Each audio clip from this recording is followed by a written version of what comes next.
Hoy tengo que empezar el episodio con una confesión. Todavía no se lo he dicho a mis padres ni a mi pareja y realmente lo sabe muy poca gente. De hecho, hasta yo me he dado cuenta hace relativamente poco. Y la verdad que me da un poco de reparo comentarlo así en público, pero es que llega un día ya que hay que dar el paso. Así que hoy lo confieso públicamente. Soy contrarian.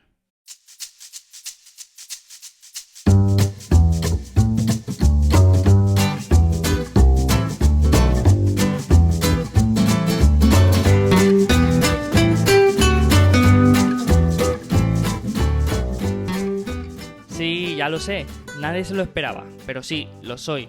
De hecho, lo soy bastante. Pero no contrarian de comprar empresas de carbón ni bancos argentinos, no. Contrarian en general, de todo. Contrarian de que no me gusta lo que hace todo el mundo. Que prefiero ver una película en mi casa que en un cine abarrotado de gente. Que lo de viajar está muy bien, pero un poco sobrevalorado. Pero si cuando voy a la playa tengo que ir a las 8 de la mañana. Que a las 10 ya hay demasiada gente. Y de pequeño me tuve que hacer del Betis, porque todos los de mi clase eran del Barcelona o del Madrid. Y cuando me gustaba un cantante o un grupo de música, intentaba que no lo escuchara nadie, porque si no se hacía mainstream y ya no me gustaba. Y una de mis pesadillas, que me suelten en un Tomorrowland o en unos Sanfermines. Me da algo. ¿El mejor día para ir a un restaurante? El martes, al mediodía. ¿Para ir a un parque acuático? Cuando llueve. ¿Que una serie se hace famosa? Ya no la veo, aunque vaya por la 3ª temporada. ¿Que me ponen la canción del verano? Dejo de ser tu amigo. Los gatos no me gustan. Que no. Que no me gustan las tendencias, ni las modas, ni los nuevos conceptos, ni la actualidad. Pero si el otro día estuve mirando cómo me podía quitar los trending topics del Twitter.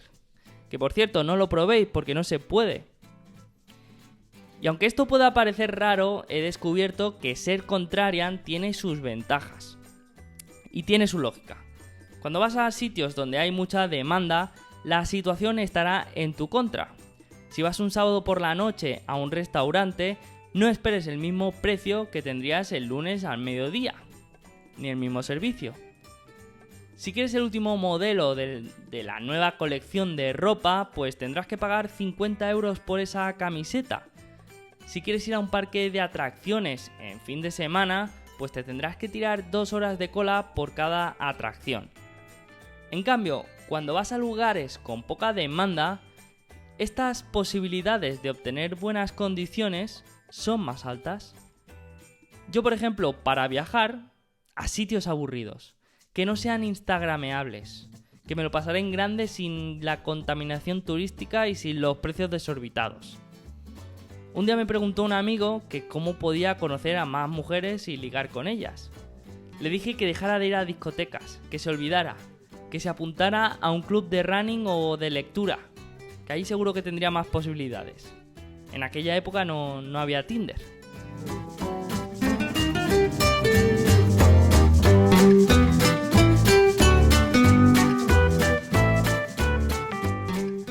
Pero a pesar de ser contrarian, no soy tonto. Sé que la gente va a los Sanfermines porque es un festival que recordarán el resto de su vida.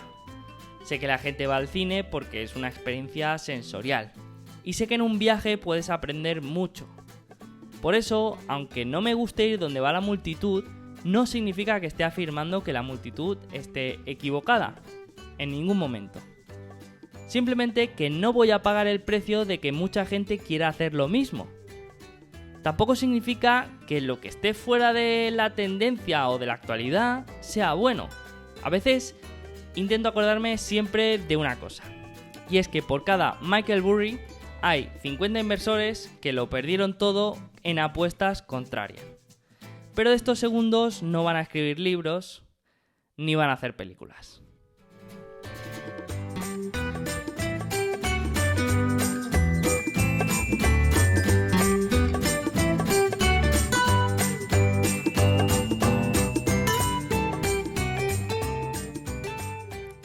En el episodio de hoy me vuelvo un poco contrarian con algunas ideas que hay alrededor de los mercados y cuestiono algunos dogmas que se escuchan muy a menudo y teorías académicas que no me acaban de cuadrar del todo. Así que ahora me acabo de preparar este café y empezamos.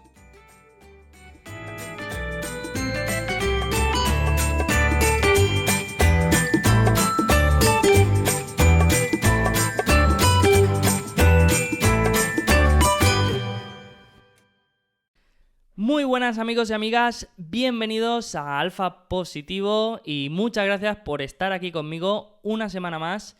Gracias por dejarme un hueco del tiempo dedicado a escuchar podcasts. Yo por mi parte voy a hacer todo lo posible para que ese tiempo merezca la pena. Ya sabéis que estoy bastante obsesionado con el tiempo y con aprovecharlo bien. Así que como es lógico, cuando creo contenido, pues pongo todo el esfuerzo en que valga la pena el tiempo que se dedica a eso, ¿no?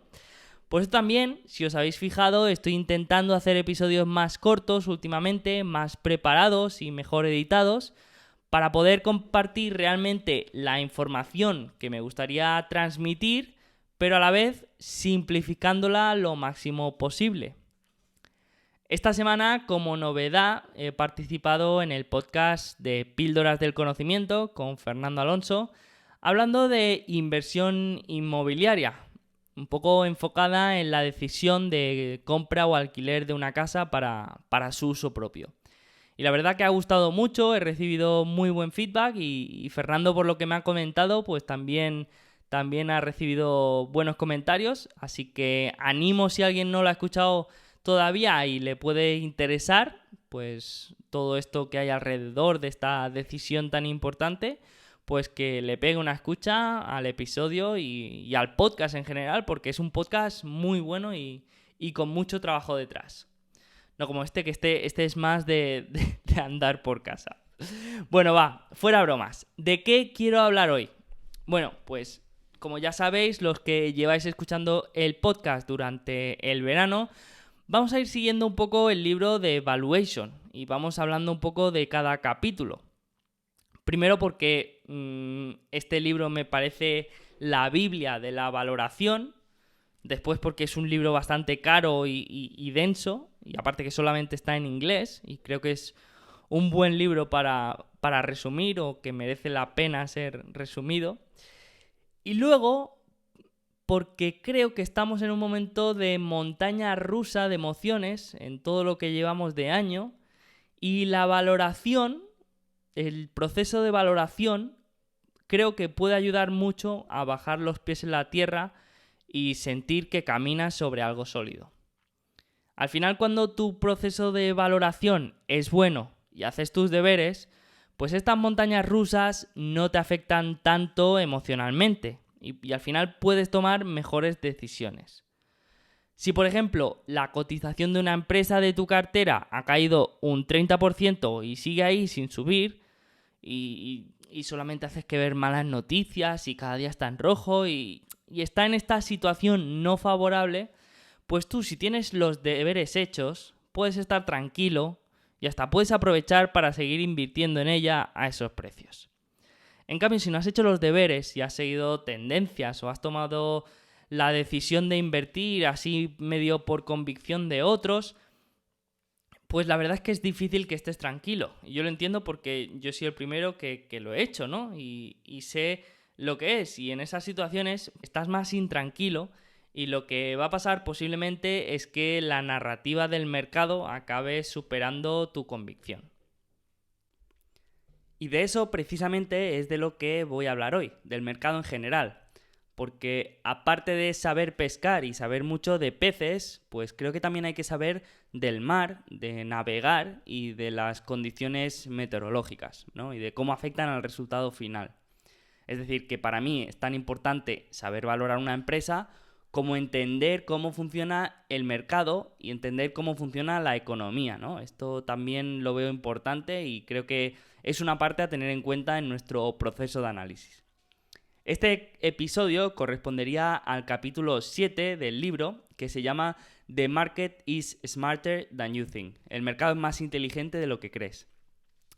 Y os voy a decir la verdad, ha sido el capítulo que menos me ha gustado, me parece demasiado técnico y está cargado de datos agregados, que la verdad es que dan bastante pereza comentar y creo que aportan muy poco.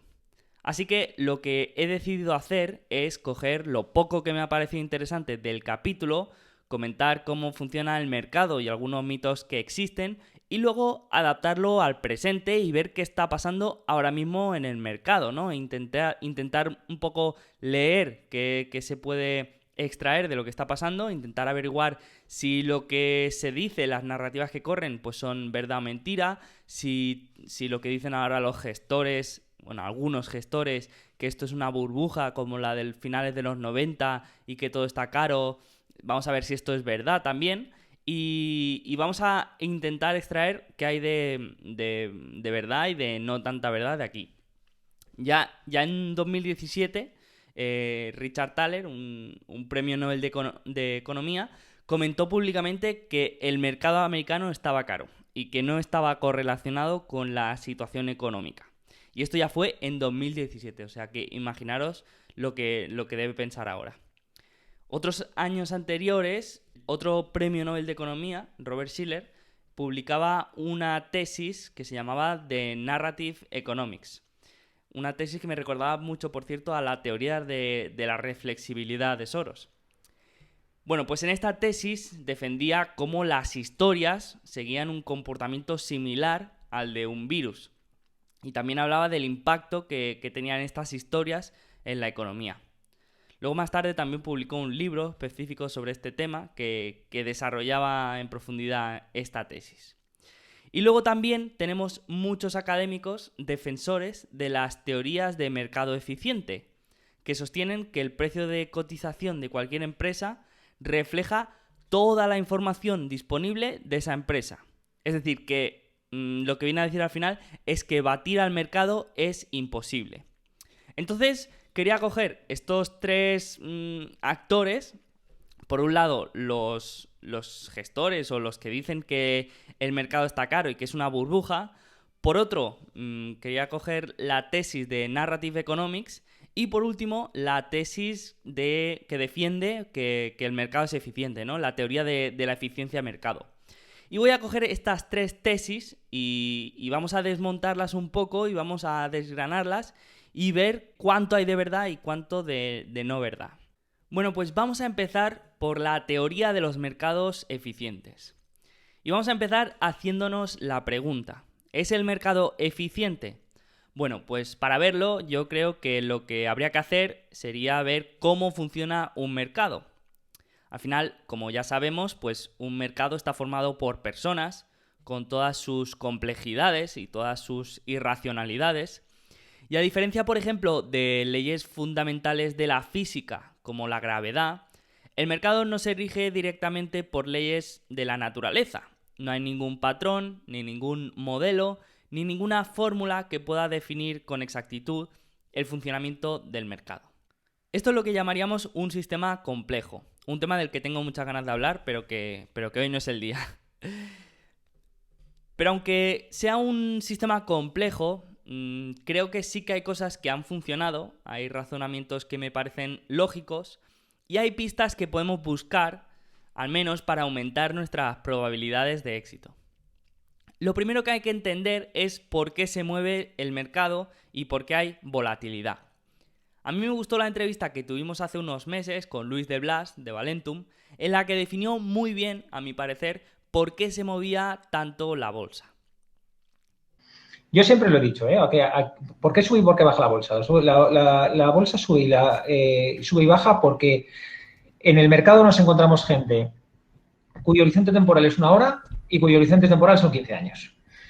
Entonces, eso hace que haya gente que juega a dentro de minutos, a dentro de una hora, a dentro de 2 días y eso para los que jugamos a 15 años pues nos crea oportunidades. Y por eso se mueve tanto.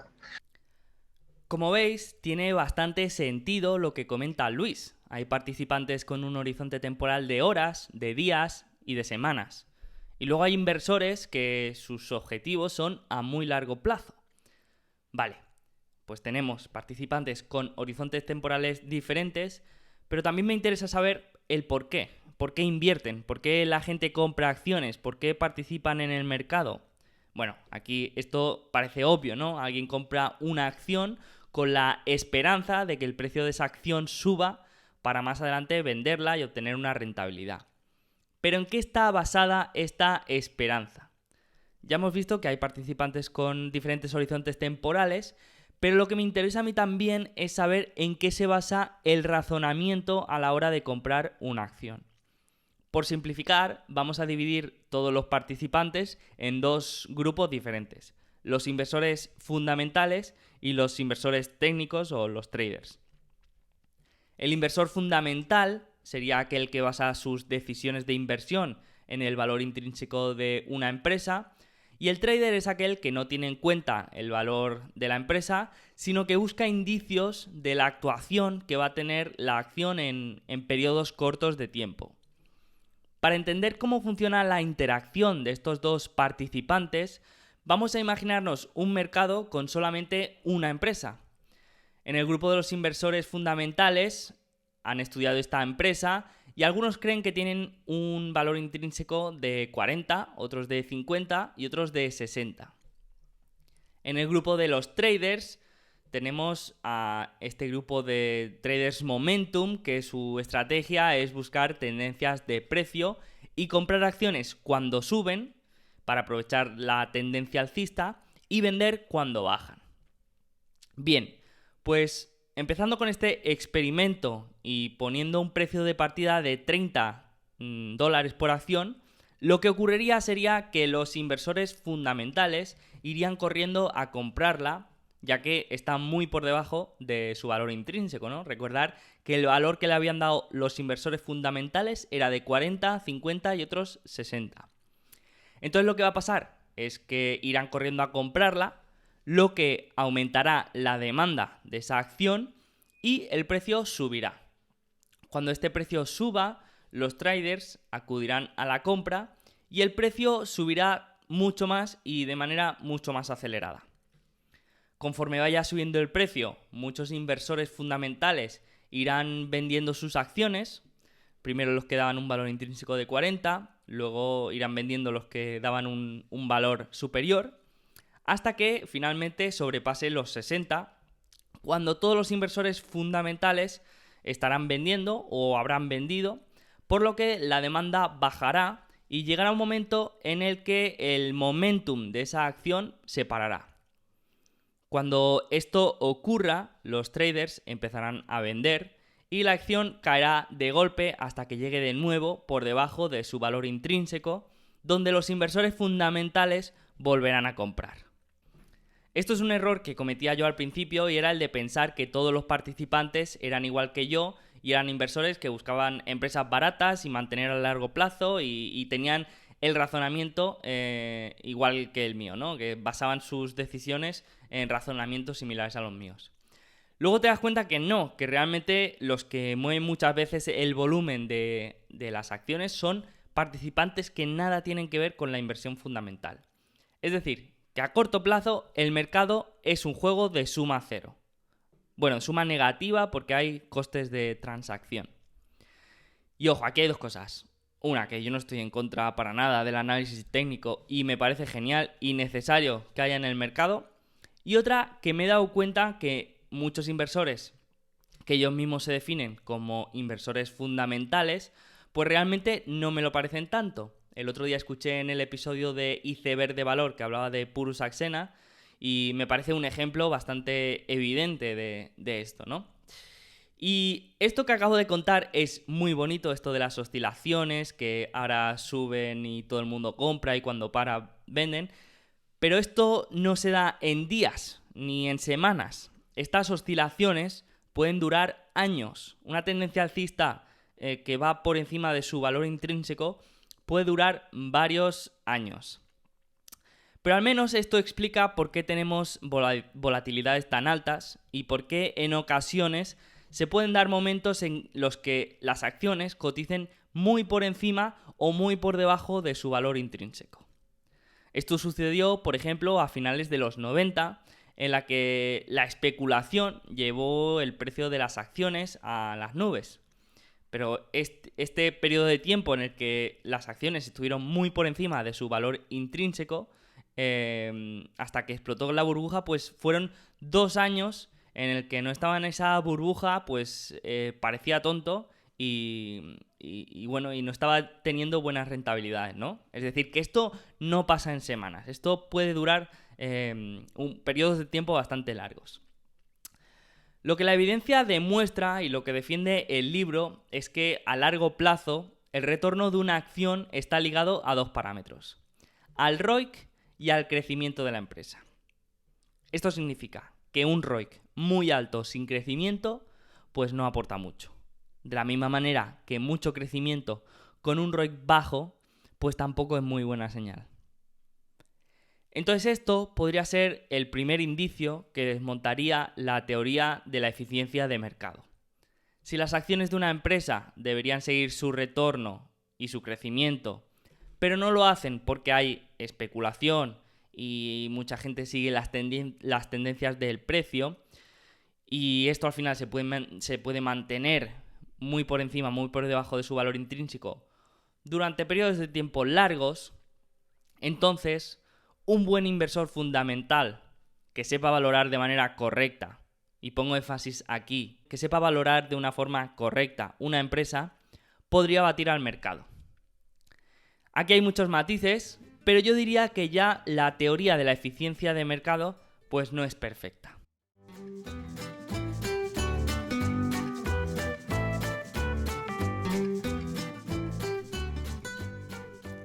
Después existe otra teoría de los defensores de la hipótesis de la eficiencia de mercado, que es que cuanto más riesgo tiene un activo, mayor rentabilidad se puede esperar. Y el riesgo para ellos, esto quiero remarcarlo, para ellos es la volatilidad, algo con lo que no estoy de acuerdo. Pero bueno, asumiendo que tomamos como buenas sus premisas, un fondo ideal sería aquel que diera mejores retornos que el S&P 500, que es el índice de referencia, pero con menos volatilidad. Bueno, pues este fondo existe y de hecho es un ETF. Se llama iShares Edge MSCI Minimum Volatility. Voy a dejar también enlazado el nombre en las notas del programa para que lo podáis ver, porque este índice ha batido al S&P 500 durante todos los periodos desde que se lanzó. Y lo mejor de todo es que este ETF es el cuartil del S&P 500 con menor volatilidad. Es decir, que esto lo que nos dice es que acciones con menor volatilidad ofrecen mayores retornos, algo que está en contra de la teoría de la eficiencia de mercado. Así que con esto y con la exuberancia irracional que vivimos durante periodos de tiempo, pues desmontamos parcialmente lo de que los mercados son eficientes.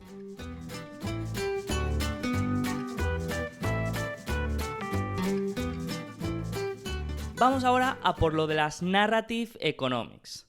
Voy a poner un extracto de una charla del autor de este trabajo, Robert Shiller, para que lo explique con sus propias palabras.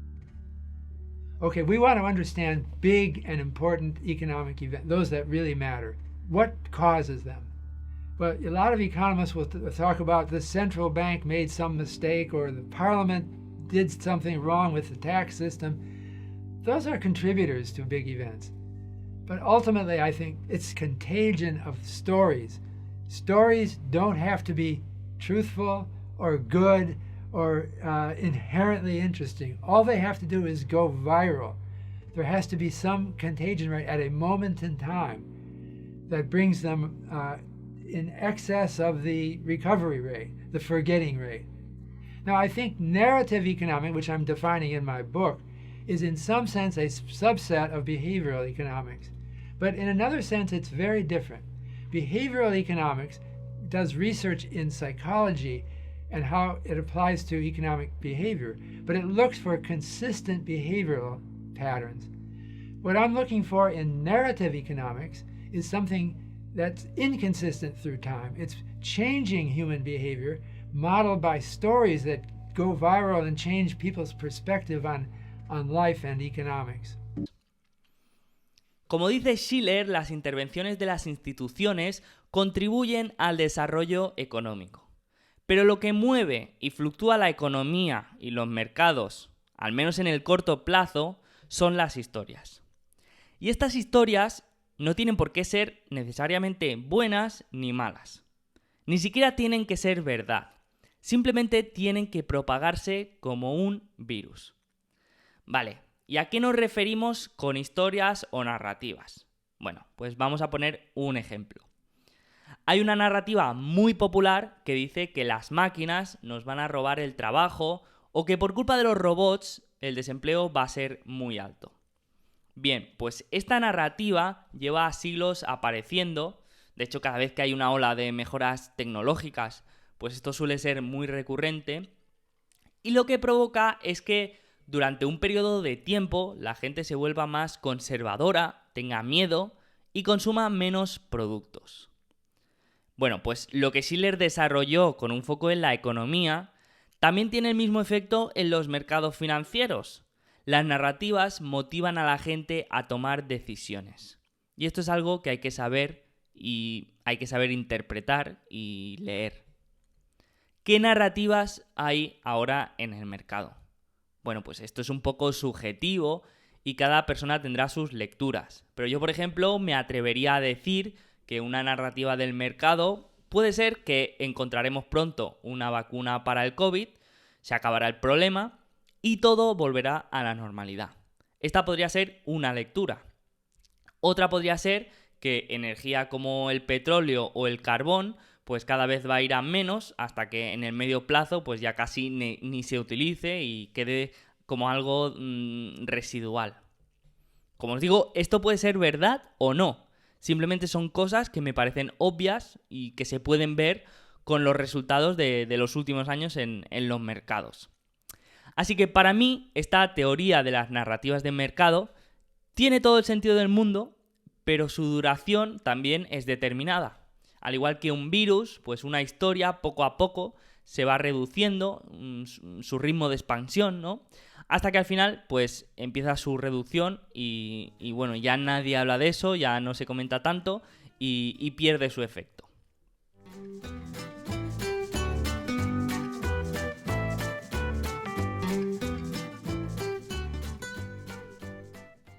Vamos ahora con la afirmación de muchas personas de que el mercado está caro o que está desconectado de la realidad. Voy a intentar aportar una opinión objetiva para arrojar algo de luz ahí. Como apunte, decir que cuando hablo de que el mercado está caro, normalmente me suelo referir al S&P 500, que es el índice de referencia más popular. Bueno, pues uno de los tópicos en toda charla de inversión actual es la de que el mercado está muy caro y que está totalmente desconectado de la economía real. El argumento es que estamos a punto de entrar en una recesión y los mercados están en récords históricos. Bueno, pues yo no lo veo así. Si miramos el S&P 500, vemos que las 5 empresas más grandes dominan el índice. Actualmente, solamente estas 5 representan el 20% del valor del índice y han sido las responsables de gran parte del retorno de este índice. Solamente este semestre, el 30% del retorno del S&P 500 ha sido consecuencia de la revalorización de estas 5 empresas, de las más grandes, que todos sabemos qué empresas son: Amazon, Apple, Facebook, Google y Microsoft. Pero si miramos el resto del índice, los resultados son muy diferentes. Si miramos una tabla con los retornos de este primer semestre, podemos ver que los resultados han seguido de alguna manera la capitalización de la empresa. Es decir, que cuanto mayor es la empresa, mayor retorno ha tenido. Cuanto menor es la empresa, peor retorno. Entonces, tenemos que realmente no es que el mercado esté desconectado de la economía, sino que el mercado está diciendo, en este caso, o al menos como yo lo interpreto, es que el tamaño te da una ventaja en este escenario. Que los que peor lo pasen en caso de una pandemia y una posible recesión van a ser las empresas pequeñas y los grandes aprovecharán eso para ganar más cuota de mercado. Como os digo, no sé si será verdad o no, pero es lo que interpreto yo que está diciendo el mercado. Después, otra cosa que hay que tener en cuenta es que el valor de una empresa no está en los resultados del año que viene, ni en el siguiente, sino en los flujos de caja futuros de aquí al infinito. Los flujos de caja que haga el año que viene no suponen ni un 5% de la valoración actual de la empresa. Por lo que, aunque volvamos a estar confinados y una empresa se tire un año entero sin generar ingresos, su valoración no cambia demasiado, a no ser que tenga que levantar capital o entre en problemas de liquidez. Entonces, mi conclusión es que si el mercado está caro, lo que en realidad está caro son las empresas de gran capitalización. Y con esto acabo ya este episodio, espero que os haya parecido interesante. Ya sí que estamos entrando en la parte final del verano y ya queda poco para volver a las entrevistas y a nuestro contenido habitual. Y la semana que viene hablaré de técnicas de valoración y seguramente traiga algunas novedades también. Así que, como siempre, muchas gracias por estar ahí. Sé que este tema es un poco tedioso, pero bueno, creo que está bien también hablar, como os he dicho, del mar en el que navegamos, no solo de empresas y de análisis de empresas, sino también del mercado y de la economía. Pues creo que es algo que hay que tener en cuenta. Así que espero que os haya parecido interesante también a vosotros. Si queréis dejar un like o un comentario con lo que os ha parecido, pues siempre es bien recibido. Y nada más, aquí me despido. Hasta la semana que viene. Buen fin de semana.